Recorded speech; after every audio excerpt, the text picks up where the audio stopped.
ఉన్న ఘర్షణలు దానికి దారి తీసిందన్నది వాళ్ళ వెర్షన్. అది తెలుగుదేశం వెర్షన్. వైసీపీ చనిపోయిన అతనైతే వైసీపీ కదా.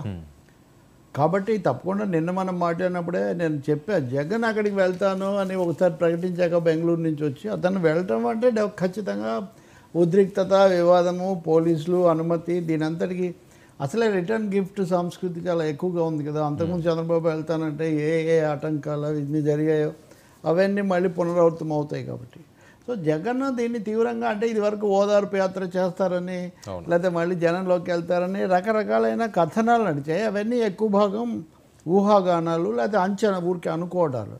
కానీ ఇప్పుడు జరిగింది ఏంటంటే ఒక హత్య జరిగింది కాబట్టి వాళ్ళ కార్యకర్త సహజంగా పార్టీ అధ్యక్షుడు ఇలాంటి పరిస్థితుల్లో వెళ్ళి ఆ కుటుంబ సభ్యులను పరామర్శించడం, వాళ్ళకు ధైర్యం చెప్పడము, అలా కార్యకర్తలతో మాట్లాడడం, అధికారంలో ఉన్న వాళ్ళ మీద విమర్శ చేయటం, ఇదంతా జరుగుతుంది ప్రజాస్వామ్యంలో, రాజకీయాల్లో. అందువల్ల దానికి ఈ సందర్భాన్ని ఎంచుకున్నట్టుగా కనిపిస్తుంది. దానికి తగినట్టే ముందుగానే అసలు ఇది రాజకీయ హత్య కాదు, కేవలం వాళ్ళిద్దరి మధ్య వాళ్ళ తగాదాల్లో జరిగిందని, దానికి అసలు రాజకీయ పేరే లేకుండా కూడా వార్తలు ఇచ్చిన పరిస్థితి. ఏదేమైనా కానీ అదేమి దాగదు కదా, రాజకీయంగా ఉండే బంధాలు రాజకీయంగా ఉంటాయి. అందువల్ల ఖచ్చితంగా ఇప్పుడు వినుకొండ ఘటన అన్నది పోస్ట్ ఎలక్షన్ సినేరియోలో ఒక ముఖ్యమైన ఒక ఘట్టం అవుతుంది. శాసనసభ ఏ విధంగా జరుగుతుందో అనుకోకుండా ఇదే సమయంలో చంద్రబాబు నాయుడు సొంత జిల్లా అయినటువంటి, అలాగే ఒక ప్రధాన ప్రత్యర్థి అయిన పెద్దిరెడ్డి రామచంద్రారెడ్డి కుమారుడు వైసీపీ ఎంపీ మిథున్ రెడ్డికి సంబంధించిన అంశం కూడా ఇప్పుడే రావడంతో ఈ జంట ఉద్రిక్తతలు, ఇదో జంట ఉద్రిక్తతల కథలాగా తయారైంది. వినుకొండ, పల్నాడు ఇదంతా చూస్తేనేమో స్వతహాగానే అది కొంచెం ఫ్యాక్షన్ నేపథ్యము, ఉద్రిక్తతలు, గొడవలు ఇవన్నీ ఉండే ప్రాంతం.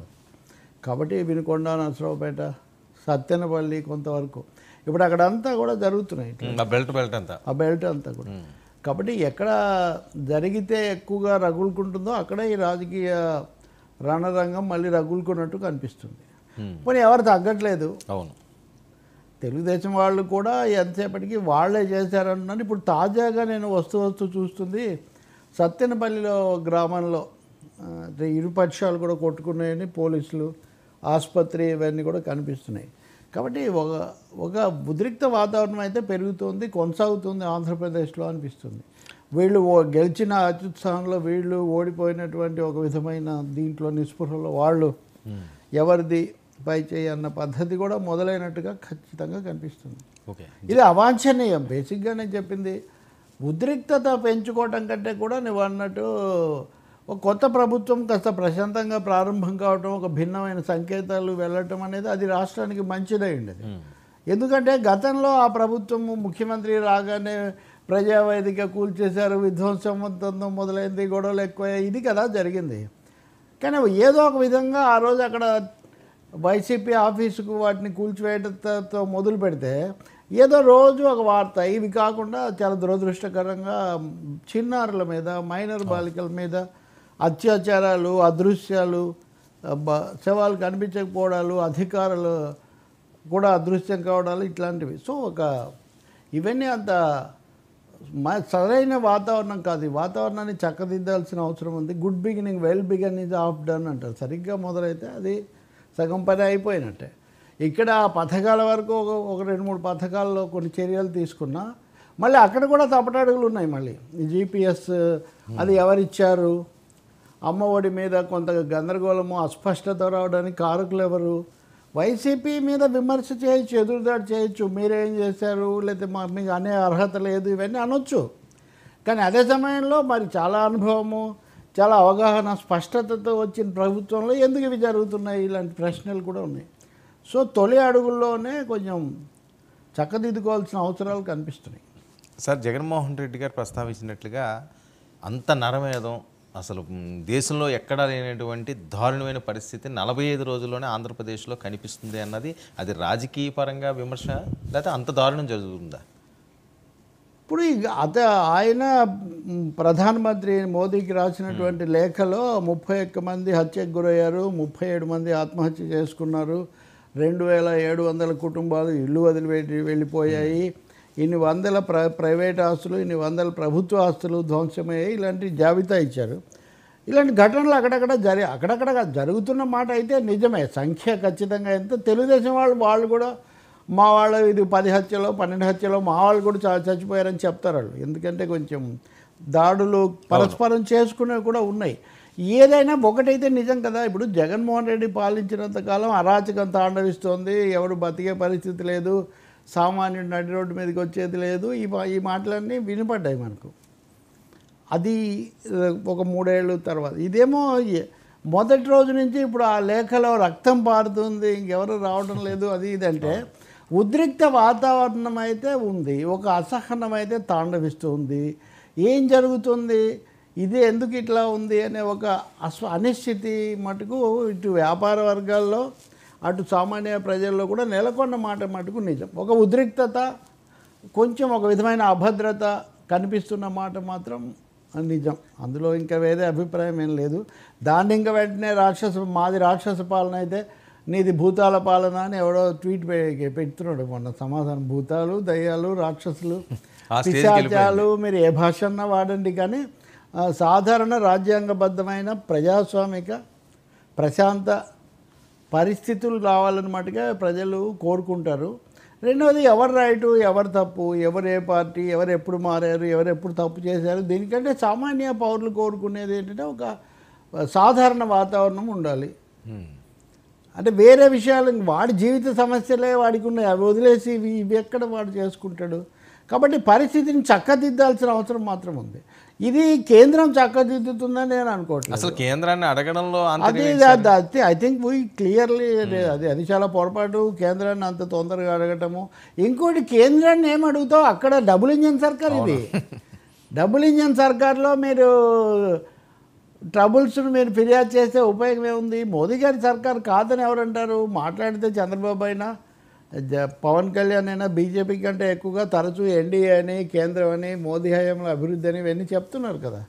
కాకపోతే ఈ లేఖ రాయడం ద్వారా జగన్మోహన్ రెడ్డి నాకు యాక్సెస్ ఉంది, నేను మోదీకి ఫిర్యాదు చేస్తానని ఒక మాట. అపాయింట్మెంట్ అంటారా, అపాయింట్మెంట్ మోదీ కనుక వెంటనే జగన్కి ఇస్తే అది పెద్ద రాజకీయమైన చిన్న ప్రకంపనం అవుతుంది. ఎందుకంటే ముఖ్యమంత్రులకే మోదీ అంత ఆలోచించి బీజేపీకి ప్రయోజనం ఆ సమయంలో అవసరమా కాదా మనకు తెలుసు కదా. కేసీఆర్ ముఖ్యమంత్రిగా ఉండగా కానీ, అంతకుముందు చంద్రబాబు కానీ, జగన్కు కొంచెం బాగానే దొరికేది ముఖ్యమంత్రిగా ఉన్నప్పుడు. అయితే ఆయన ఒకటి గుర్తుపెట్టుకోవాలి కదా, అప్పుడు ముఖ్యమంత్రి జగన్కి ఆయన ఇచ్చారు. అవును, ప్రత్యర్థి కూటమికి చెందిన ఏ కూటమికి చెందాడు జగన్, అంతవరకు నిజమే. ఆయన అందులో లేరు ఇందులో లేరు, కానీ మొగ్గు ఇటే ఉంది. ఇప్పటివరకు ఇచ్చిన మద్దతు ఇటే ఉంది. కాంగ్రెస్ మీద తీవ్ర వ్యతిరేకత ఉంది. పైగా రాష్ట్రంలో కాంగ్రెస్ అధ్యక్షురాలు ఆయనకు కుటుంబ శత్రువులాగా పరిగణించబడే షర్మిల, కాబట్టి ఆయన కాంగ్రెస్ వైపు చూసే అవకాశం కూడా లేదు. అందువల్ల ఆయన లేఖ రాయడం ఉండొచ్చు, మరి దానికి అక్నాలెడ్జ్మెంట్ వస్తుందో లేదో కూడా నేను చెప్పలేను. ఇప్పుడు అపాయింట్మెంట్ అయితే ఏమి వస్తుందని నేను భావించను. కానీ ఒక ప్రెషర్ బిల్డప్ చేయడానికి, ఒక ఒత్తిడి తేవడానికి, రెండవది జాతీయ మీడియాను ఆకర్షించడానికి ఆయన రాశారంటే ఇప్పుడు అందరూ ఈరోజు అదే కదా శీర్షికల్లో. ఇంకొకటి ఏమో ఎవరు హెచ్చు తగ్గులు అనేది ఎట్లా ఉన్నా శాంతి భద్రతల సమస్యలు ఉన్నప్పుడు వాటికి తప్పకుండా అవి హైలైట్ అవుతాయి. అది ఇక్కడ జరుగుతుంది.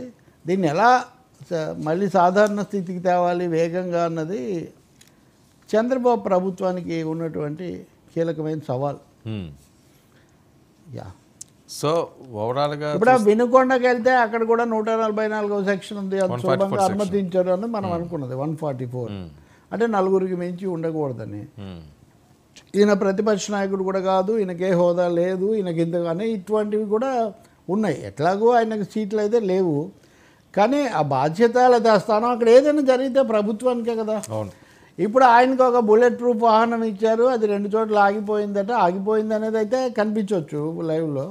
ఎందుకు ఆగిపోయింది అంటే ఎలా ఉందో దాంట్లో ఇంక నేను వెళ్ళను అనవసరమని ఆయన వేరే దాంట్లోకి వెళ్ళారు. ఇందులో కొంత నిరసన ఉంది, కొంత నిదర్శనంగా చూపించేటటువంటి ఒక ప్రక్రియ కూడా ఉంది, కొంత వ్యూహాత్మకంగా కూడా చేసి ఉండొచ్చు. బట్ ఏదైనా కానీ భద్రతా సంబంధమైన సమస్యలు తలెత్తితే మటుకు అది అనవసరంగా బదనాం అయ్యేది మటుకు అధికారంలో ఉన్న ప్రభుత్వం, అంతే కదా. వాళ్ళు కనీసం అయినా ఎవరికైనా సామాన్య పౌరులకు కూడా చేయాలన్నప్పుడు మాజీ ముఖ్యమంత్రి ప్రతిపక్ష నాయకుడికి చేయాలనేది ఒకటి వస్తుంది కదా ఉదాహరణకు. కాబట్టి ఏం జరుగుతుంది మనం అక్కడికి వెళ్ళాకనే చూడాలి. ఇంకోటి ఏమో కాన్వాయ్లో ఎక్కువ మందిని అనుమతించము, మీరు చాలా ముఖ్యమైన వాళ్ళే వెళ్ళాలి, అందుకనే పరామర్శించి వెంటనే వచ్చేయాలి అని గుంటూరు రేంజ్ ఐజీ సర్వశ్రేష్ఠ త్రిపాఠి గారు చాలా ఖచ్చితమైన ఒక సర్వశ్రేష్ఠ బిరుద ఆయన పేరండి, నేమ్ త్రిపాఠి నేమ్ అది. సో మరి ఆయన జగన్ ఎలా చేస్తారు, అక్కడ ఏమాత్రం కొంచెం తేడా వచ్చినా మళ్ళీ కొత్త ఉద్రిక్తతలు వచ్చే అవకాశం కూడా ఉంటుంది. ఒకటైతే నిజంగా ఉద్రిక్తతలు వివాదాలు పెరిగే కొద్దీ ప్రతిపక్షం మీద ఫోకస్ కూడా పెరుగుతుంటుంది, అది కూడా ప్రభుత్వం దృష్టిలో పెట్టుకోవాల్సి ఉంటుంది. ఇంత లోపల సత్తెనపల్లి ఇన్సిడెంట్స్ వచ్చాయి, నిన్న పిన్నెళ్ళకి బెయిల్ నిరాకరించారు. సో ఇవన్నీ అలా అలా ఉద్రిక్తతకు పెరగడానికి దారితీస్తున్నాయి. జగన్ అయితే ఇంక జనంలోకి వచ్చేసారు, ఇంక ఒక క్వశ్చన్ అయిపోయింది. ఇప్పటివరకు ఆయన వస్తారు రారు, బెంగళూరు ప్యాలెస్లో దాక్కుంటారు. ఇప్పటివరకు తాడేపల్లి ప్యాలెస్ అనేవాడు, palace common place change, Tadepalli కాకుండా ఇప్పుడు బెంగళూరు ప్యాలెస్ అంటున్నారు.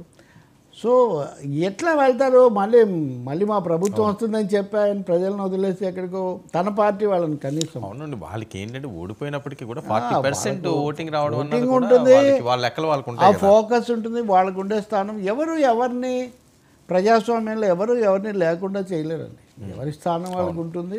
అది వాళ్ళు చేసుకునే మంచి చెడ్డలను బట్టి దానికి ఒకసారి ప్రజలు శిక్షించారు, ఇంకా అంతటితో ప్రజలు అక్కడి వరకే తీసుకుంటారు. ఇంకా తర్వాత మళ్ళీ జగన్ కనపడకూడదు, జగన్ పేరెత్తకూడదు అని ప్రజలు ఎందుకు కోరుకుంటారు? చంద్రబాబునైనా జగన్నైనా మోదీనైనా రాహుల్ గాంధీని ఉదాహరణ చాలా తక్కువ. ఇప్పుడు రాహుల్ గాంధీ బాగానే ఉన్నాడు కదా, ఆయనే నిర్ణయిస్తున్నాడు ఇప్పుడు ఒక విధంగా. కాబట్టి జగన్ ఎలా వ్యవహరిస్తారు, ఆయన ఏం మాట్లాడతారు అనేది, ప్రధానమంత్రికి లేఖ రాయడం అదొకటి, కానీ ఇక్కడ ఆయన మాట్లాడేది అది రెచ్చగొట్టే విధంగా ఉంది, ఆవేశం పెంచే విధంగా ఉందని మళ్ళీ ఆరోపణలు వస్తాయా, వెంటనే వీళ్ళ కౌంటర్ ఎలా ఉంటుంది, ఇవన్నీ మనం చూడాలి. బట్ ప్రజలు ప్రశాంతత కోరుకుంటారు, ప్రజాస్వామ్య విలువలు కాపాడబడాలని కోరుకుంటారు. ఈ విషయంలో రెండు అభిప్రాయాలు లేవు. ప్రతిపక్షానికి కూడా స్థానం ఉండాలనే కోరుకుంటారు.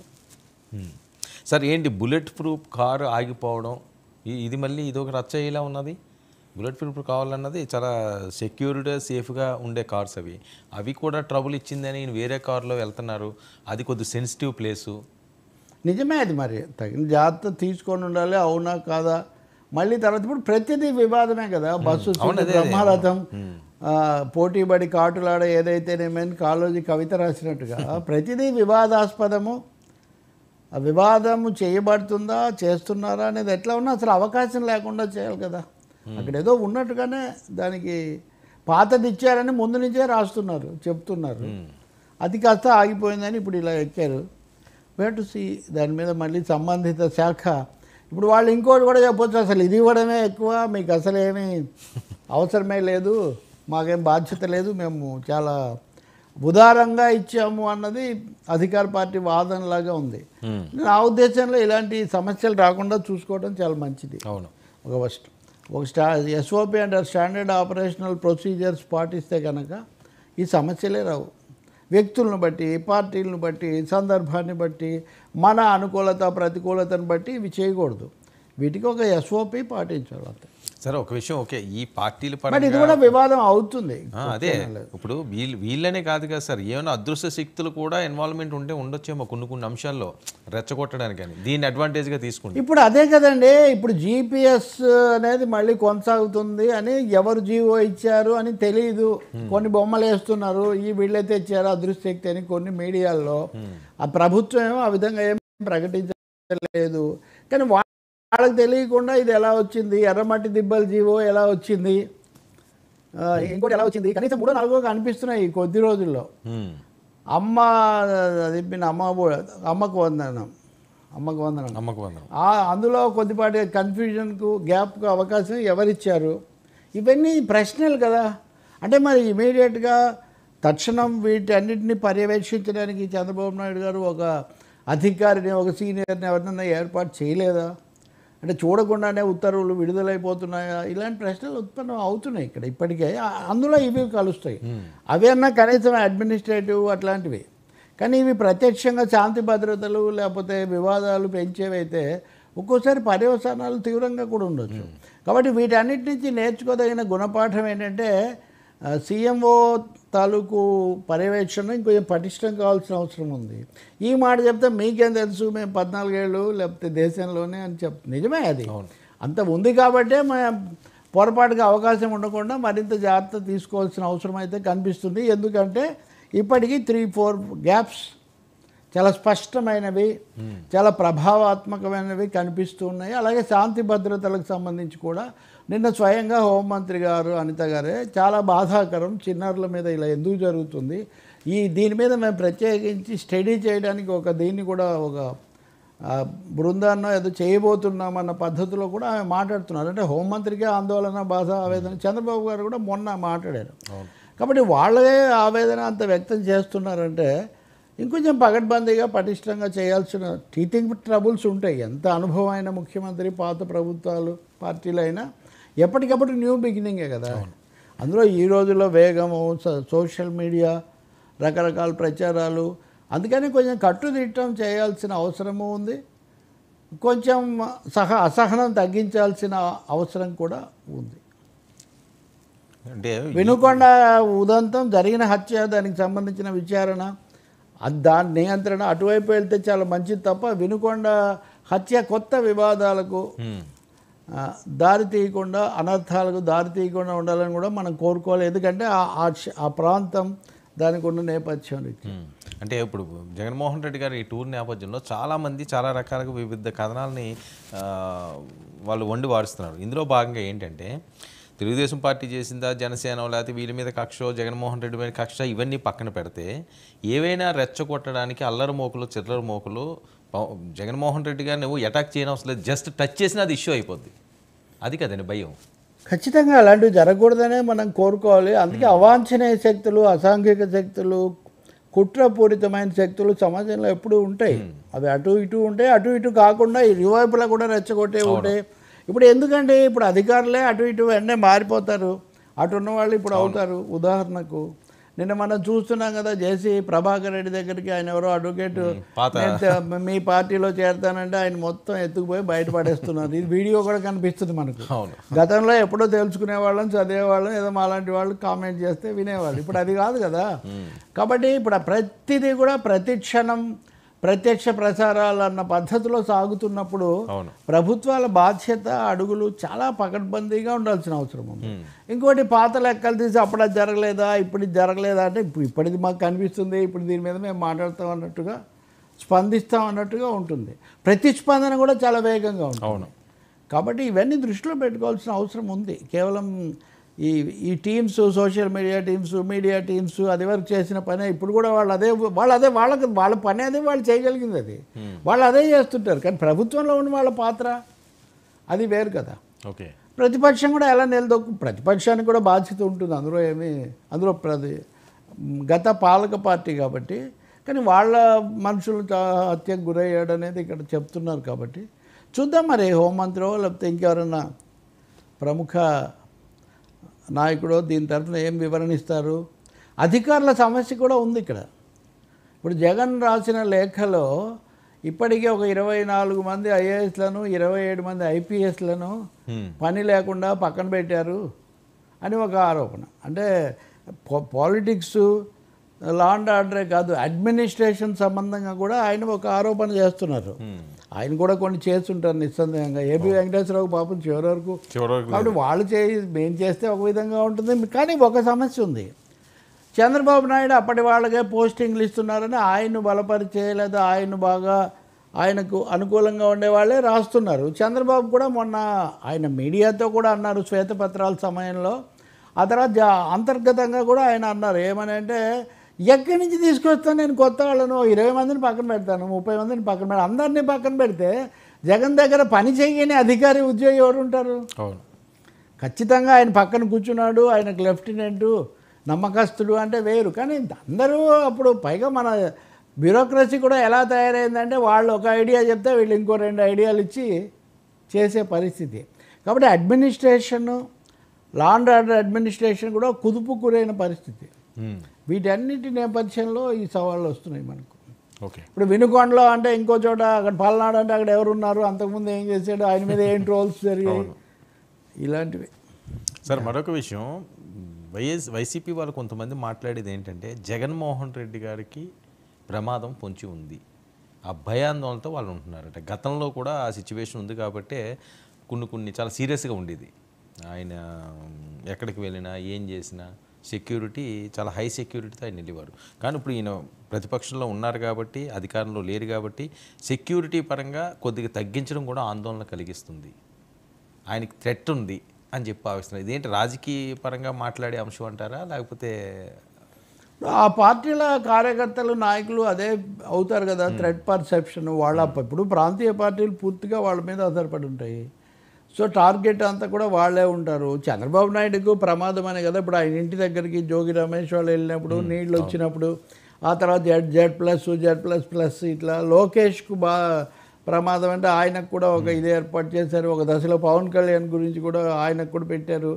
కాబట్టి అప్పుడు వాళ్ళు ప్రతిపక్షంలో ఉన్నారు. ఇప్పుడు ఈయన ప్రతిపక్షంలో బలహీనపడ్డాడు. వాతావరణం కూడా ఇప్పుడు మనం చర్చిస్తున్నట్టుగా ఉద్రిక్తంగా ఉంది. మీరు కొంచెం కనుక రీలు వెనక్కు తిప్పితే ఇంకా ఫలితాలు రాకముందే అప్పుడు అదనపు అడ్వకేట్ జనరల్గా ఉన్నటువంటి పొన్నవల్ సుధాకర్ రెడ్డి లండన్లో వాళ్ళ అభిమానుల సమావేశంలో మాట్లాడుతూ అసలు జగన్మోహన్ రెడ్డి ఎంత ప్రమాదంలో ఉన్నారో మీకు తెలీదు. అప్పుడు ఇంకా రిజల్ట్స్ రాలేదు. ఇంకా చివర ఐ థింక్ ఒక 10 రోజుల ముందు ఫలితాలు అంటే ఈవెన్ ఎగ్జిట్ పోల్ రాకముందు ఆయన లండన్ వెళ్ళారు. అవును, పోలింగ్ ముగియగానే బ్రేక్. అప్పుడు అన్న మాటలు ఇప్పుడు కాదు. పొన్నవాళ్ళు సుధాకర్ రెడ్డి అప్పుడే అన్నారు. మరి ఆయన ఏ ఉద్దేశంతో అన్నారు, దాని మీద రకరకాల ట్రోల్స్, మళ్ళీ అపహాస్యాలు, మీమ్స్ అన్నీ కూడా జరిగాయి. ఏదైనా ఒక పార్టీ కానీ ఒక పార్టీకి సంబంధించిన వాళ్ళు లేకపోతే వ్యక్తి కూడా, ఇప్పుడు వర్మ కూడా నాకు ఇది ఉంది అని మీరు పోలీసుల దగ్గరికి వెళ్తే పోలీసులు మీ దగ్గర కొంత రుసుము తీసుకొని మీకు భద్రతా ఏర్పాట్లు చేస్తారు ఒకవేళ వాళ్ళు కన్విన్స్ అయితే. కాబట్టి జగన్కి అది ఉందా లేదా దాన్ని తప్పకుండా రాష్ట్ర పోలీస్ శాఖ లేదా ప్రోటోకాల్ వాళ్ళు దాన్ని అంచనా వేయాలి. వేసి ఏమేమి చేయాలి అది చూసుకోవచ్చు. అది వాళ్ళు కూడా అప్పీల్ చేయాలి. ఊరికే మీడియాలో ప్రకటనలు చేస్తే ఒక్కోసారి పోలీస్ అధికారులు డీజీపీ లాంటి వాళ్ళు మీడియాలో వచ్చిన వాటిని కూడా తీసుకొని స్పందిస్తుంటారు. కానీ ఇప్పుడున్న వాతావరణంలో డీజీపీ ఎవరైనా అంత పని చేయలేరు. చేస్తే మళ్ళీ ఇవతల వాళ్ళు దాడి చేస్తారు.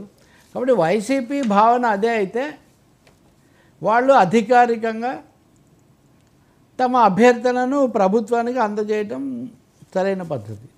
ప్రభుత్వం స్పందించకపోతే అప్పుడు వాళ్ళు కోర్టుకు కూడా వెళ్ళొచ్చు, మాకు ఇంత ఇది ఉంది అయినా కానీ రావటం లేదని. దానికంటే ముందే మనం తెలుసుకుంది ఏంటంటే జగన్గా 900 మంది పోలీసులు పెట్టారు. ఇట్లాంటివన్నీ కొన్ని రోజులు ఫలితాలు వచ్చిన వెంటనే 3-4 రోజులు ట్రోల్ అయ్యాయి. అంతమంది ఏం లేరు, ఉన్నది ఇంతమంది అని పేర్నినని ఒక ప్రకటన చేశాడు. ఆ తర్వాత సెకండ్ స్టేజీలో ఇంతమంది ప్రైవేట్ ఆర్మీని ఇంతమందిని పెట్టుకున్నాడు. మరి ఈయనకు ఎందుకు ఇంత భయం, ఇవన్నీ కూడా ఎవరు ఎంత భయపడతారో ఎవరెంత నిర్భయంగా ఉంటారు అనేది వాళ్ళ వ్యక్తిత్వాలు, లేకపోతే వాళ్ళ ఆలోచనలు, పరిస్థితులు, నేపథ్యాలు, సమాచారాలు. మీకున్న సమాచారం అదే ఉండొచ్చు. కానీ నేను చెప్పగలిగింది ఒకటే, చట్టబద్ధంగా రాజ్యాంగబద్ధంగా వైఎస్ఆర్ పార్టీ కనుక ఆ విధంగా భావిస్తే వాళ్ళ లెజిస్లేచర్ పార్టీ కానీ అసలు పొలిటికల్ పార్టీగా కానీ వాళ్ళు ప్రభుత్వానికి ఒక డీజీపీకి ఒక మెమరాండం ఇవ్వచ్చు. ఇదిగో ఫలానా కారణాల వల్ల మేము ఇలా ఆయనకు ప్రమాదం ఉంది అనుకుంటున్నాం, మీరు భద్రత పెంచగలరని. అప్పుడు ఏం సమాధానం ఇస్తారు, ఏం జరుగుతుంది? రెండవది ఎలాగో ఢిల్లీకి లేఖలు రాసే అలవాటు ఉంది కాబట్టి గతంలో జగన్ ప్రభుత్వం ఇవ్వకపోయినా వీళ్ళు కేంద్రానికి రాసి తెప్పించుకున్నారు. అవును, ఆ విషయంలో హోంశాఖ సహాయం కూడా తీసుకోవచ్చు. అది మెరుగైన పద్ధతి. కానీ రోజు బాగాలేదు, ప్రమాదం, అది ఇది అని చెప్పి వార్తలు ఎక్కువగా బయటికి రావటము అనేది వాతావరణాన్ని ఇంకొంచెం క్షీణింపజే, అది మేలు చేయదు. అది అనవసరంగా ఒక వల్నరబిలిటీని అంటే అది గురయ్యే లక్షణాన్ని మరింత పెంచుతుంది. Let them directly put the case before the government police. అవును, పోలీస్ రెస్పాన్స్ తర్వాత they may approach the court. Sir 2024 result ఇప్పటి వరకు జరిగిన పాలన నేపథ్యంలో అసలు ఎలా ఉంటుందని ఎవరు ఊహించలేదు కదా. ఇంత షార్ట్ టర్మ్లో ఈ ఉద్రిక్తతలు, ఈ హడావిళ్ళు, గొడవలు ఉంటాయనే ఉద్దేశం అయితే ప్రజల్లో ఉందండి. మరి ఇంత స్థాయిలో వీళ్ళు ఇచ్చిన మెసేజ్లు అలా ఉన్నాయి కదండి. ఎట్టి పరిస్థితుల్లో ఎటువంటి కక్షలు వద్దు, ప్రతీకారాలు వద్దు, అవి ఇప్పుడు ఇస్తున్నారు కదా. గదైతే ఖండిస్తున్నా కదా అంటాడు కదా. అవును, గాయంలో హోంమంత్రి కోట శ్రీనివాసరావు ఆయనే అనుకుంటా. ఆ ఎదురుగా ఏమో తనికెళ్ళ భరణి ఇంటర్వ్యూ చేయడానికి వస్తే. సో అందరూ ఖండిస్తున్నారు కదా, అందరూ శాంతంగా ఉండాలి, ఇలాంటి ఘటనలు మంచిది కాదు అని వాళ్ళు చెప్తూనే ఉంటారు. కానీ రాజకీయంగా వ్యవస్థాగతంగా కూడా వాళ్ళ జాగ్రత్తలు తీసుకోవాలి, వాళ్ళ క్యాడర్లను కూడా అలా చెప్పాలి. ఇంకొంతమంది స్థానిక కార్యకర్తలు చోటా మోటా లీడర్లు ఏమంటున్నారు, మేము అలాగే అంటుంటాము, మీరు చేసేది మీరు చేస్తుండాలని మాకు సంకేతాలు వస్తున్నాయి, కాబట్టి మేము చేయాల్సిందే, లేకపోతే మమ్మల్ని బతకనీరు, ఇన్ని రోజులు మేము పడ్డాము, ఇప్పుడు మేము ఎందుకుంటాం. ఇవన్నీ కూడా ప్రజాస్వామ్యంలో దీర్ఘకాలంలో నిలబడేవి కాదు. ఒక ఫలితం నిజంగా ఒక విజయం, ఒక మంచి సంకేతము, కొంత ప్రశాంతత ఇస్తే దానివల్ల వచ్చే ఊపిరి పీల్చుకొని అమ్మ బాగుంది అనుకుంటారు. ఇప్పుడు ఏమైందంటే తేడా ఏంటి, ఉప్పు కప్పురంబు ఒక్క పోలిక నుండు అన్నట్టుగా అవే విధమైనవి కొనసాగుతున్నాయి కదా అనే ఒక ప్రశ్న ఇక్కడ ఎదురవుతుంది. ఇది మంచిది కాదు అని చంద్రబాబు నాయుడు, పవన్ కళ్యాణ్ కూడా వివిధ రూపాల్లో చెప్పాల్సినది కూడా చెప్పడం కూడా విన్నాం మనం. అవును sir. Telugu Desam party versus YSRCP party, ఈ గొడవలు కానీ ఈ హడావుడిలో కానీ అసలు వాళ్ళ పొత్తులో ఉన్నారా, లేకపోతే ఆ పాలనలో భాగస్వామ్యంలో ఉన్న నేపథ్యం కానీ అది ఎక్కడా కనిపించట్లేదు. వీళ్ళు కూడా జనసేన గురించి కానీ బీజేపీ కానీ ఒక్క మాట మాట్లాడట్లేదు. వాళ్ళు అంత సీరియస్గా దీన్ని తీసుకోవట్లేదు. ఎందుకంటే టీడీపీ నుంచి వస్తుంది వాయిస్, వీళ్ళు కుట్టుకోవడమో లేకపోతే వీళ్ళు చంపుకోవడం ఇలాంటి పరిస్థితి వస్తుంది. దీన్ని ఎలా చూడాలి రాజకీయ పరంగా? దీనికి చెప్పే ముందు ఇందాక దాన్ని కొనసాగింపుగా ఒకటి చెప్తాను. నేను నిన్న కూడా చెప్పాను, రాజారెడ్డి రాజ్యాంగం అమలు జరుగుతుంది అని వైసీపీ టీడీపీ వాళ్ళ అప్పుడు ఆరోపణ. వీళ్ళు వచ్చినప్పటి నుంచి రెడ్ బుక్ రాజ్యాంగం అమలు జరుగుతుందని. సో ఏపీ అనేది ఇప్పుడు ఒక వర్చువల్గా ఆర్ఆర్ రాజ్యాంగం వర్సెస్ ఆర్బీ రాజ్యాంగం, అంటే రాజారెడ్డి రాజ్యాంగం వర్సెస్ రెడ్ బుక్ రాజ్యాంగం. ఆ లేఖలో కూడా రాసినట్టున్నారు నాకు తెలిసి, కేంద్రానికి చేస్తున్న ఫిర్యాదులో కూడా. ఇది నిజంగా కొంచెం తీవ్రమైంది. ఇంకా రెండోదండి, మీరు అన్నదానికి తప్పకుండా చంద్రబాబు నాయుడు, పవన్ కళ్యాణ్ చాలా ఎక్కువ ప్రాధాన్యత ఇస్తున్నారు. ఇది కొంతమంది సీనియర్లు, సూపర్ సీనియర్లు తెలుగుదేశం వాళ్ళకి మింగుడు పడడం లేదు అన్నది కూడా కొంత నిజమే. కానీ ఆయన వాస్తవిక రాజకీయవాది కాబట్టి ఈ ఈక్వేషన్ను ఇలా నడపాల్సిందే ప్రస్తుతానికి అనే అభిప్రాయంలో ఆయన ఉన్నారు అనేది సమాచారం. అలాగే ఈ చైర్మన్ పదవులు, ఈ పంపిణీలు కూడా ఒక ఫార్ములా కూడా అడాప్ట్ చేసుకున్నారు. ఓకే, 6-3-1 ఏంటి 6 పదవులు టీడీపీకి వస్తే, 3 పదవులు జనసేనకు వస్తే, 1 ఏ పదవులైనా చైర్మన్ పదవులు నామినేటెడ్ పదవులు 6-6-3-1. ఒకవేళ తప్పనిసరి అయితే స్థానిక పరిస్థితులను బట్టి ఈ 6ను 5 చేసుకోవడానికి కూడా తెలుగుదేశం కొంచెం సిద్ధంగా ఉండాలి. అక్కడ లోకల్ క్యాండిడేట్ లేకపోతే స్పెషల్ సర్కమ్స్టెన్సెస్ ఉంటే, అంటే 3 కూడా 2 అయ్యే ఛాన్స్ ఉంటుందా? అదే కదా నేను మొదట చెప్పింది, అదే కదా. అది జనసేనను ఇప్పటికైతే మనం వాళ్ళని ఏమి డిస్టర్బ్ చేయకూడదు అనే ఒకటైతే అది ఉంది. కాబట్టి 6-3-1 ఫార్ములాలో ఇది నడుస్తుంది అని. ఇంక రెండవది, నిజానికి తెలుగుదేశంలోనే మథనం ఎక్కువగా ఉంది. అంటే మొత్తం వాళ్ళ అంతర్గత వ్యవస్థలో అంతకుముందు ఉన్న టీమ్స్ అవన్నీ కూడా ఒక విధంగా మారిపోతున్న పరిస్థితి. ఐఏఎస్లు, ఐపీఎస్లు రీప్లేస్ చేస్తున్నారు. ఐఏఎస్లు ముఖ్యంగా ప్రతి చోట అంతకుముందు చాలా ముఖ్య పాత్ర వహించి మనతో పాటు ఉండి పోట్లాడి తిట్టి ఇవన్నీ చాలా చేసి ఆయాసపడిన చాలామందికి ఆ సముచితమైన స్థానం, అంటే ఆదిలోనే రావట్లేదంటే తర్వాత ఏమవుతుందని ఒక ప్రశ్న వాళ్ళకు వస్తూ ఉంది. ఇది వాస్తవంగా ఇది మా నాయకత్వం దృష్టికి రావాలని కూడా వాళ్ళు కోరుకుంటున్నారు. ఐఎమ్ టెల్లింగ్ యూ ఎందుకంటే వాళ్ళ కార్యాలయం దీంట్లో కానీ ఇంకొక దాంట్లో కానీ ఆ పరిస్థితుల్లో ఎందుకు మరీ ఎక్కువ జాగ్రత్త తీసుకుంటున్నారు. అలాగే మరి ఒక్కసారిగా మొత్తం మారిపోయింది. చాలా తీవ్రంగా ధైర్యంగా ఎదుర్కొన్న వాళ్ళు, కొన్ని అవి కష్ట నష్టాలు పడ్డవాళ్ళు కూడా ఇప్పుడు వాళ్ళు తమ స్థానం కోసము లేదా తమ మాట కోసము పెనుగులాడాల్సి వస్తుంది. సో అంతర్గతంగా తెలుగుదేశం క్యాడర్ ముఖ్యమైన ఫేసులుగా ఉన్నారు. కొత్త వాళ్ళు మళ్ళీ వస్తున్నారు. కొంతమంది అంటారు బయటికి పోయిన వాళ్ళు మళ్ళీ వస్తే వాళ్ళకి ఇస్తున్నారు, కానీ అంతకుముందు నుంచి అంటిపెట్టుకొని ఉన్న వాళ్ళకి మాకు ఉండట్లేదు ఏంటి అని. నేను పిఠాపురం వర్మ గారు అట్లాంటి విషయాలు నేను చెప్పట్లేదు. ఇంకా అలాంటి అవి బహిరంగంగా కూడా రఘురామకృష్ణరాజు దాదాపు ఏదో ఒక భాషలో ఆయన తన అసంతృప్తో లేకపోతే పరిస్థితి కనీసం ఆయన వ్యక్తం చేస్తున్నారు. సో ఇప్పుడు టీడీపీ ఇంటర్నల్గా చర్చ కూడా ఇక్కడ ఏమైందంటే ఎప్పుడైతే గొడవలు ఇవన్నీ పెరుగుతున్నాయో ఆ అంశం అనేది అసలు చర్చకే రావట్లేదు.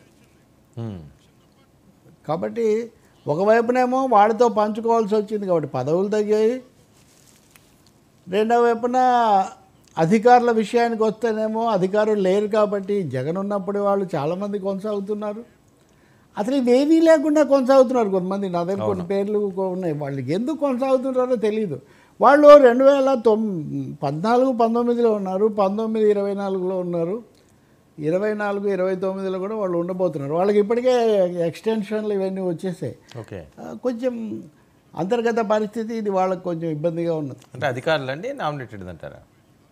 రిటైర్డ్ అధికారులు లేదా స్పెషల్ పోస్టింగ్లో ఉన్న వాళ్ళు ఇట్లాంటి వాళ్ళు కూడా చాలామంది అంటే ముఖ్యమైన కొన్ని బ్యాచ్లు అందరికీ విధేయులేమో వాళ్ళు. అంటే ఆటోమేటిక్గానే నేను ఎప్పుడో ఒకసారి చదివా, ఎర్రకోట మీద పలానా సంవత్సరం ఏమో జనతా ప్రధాని, తర్వాత ఇందిరా కాంగ్రెస్ ప్రధాని, తర్వాత ఇంకొక ప్రధాని, కానీ అన్ని సందర్భాల్లో కూడా ముందు వరుసలో అయితే మటుకు వాళ్ళే కూర్చున్నారు.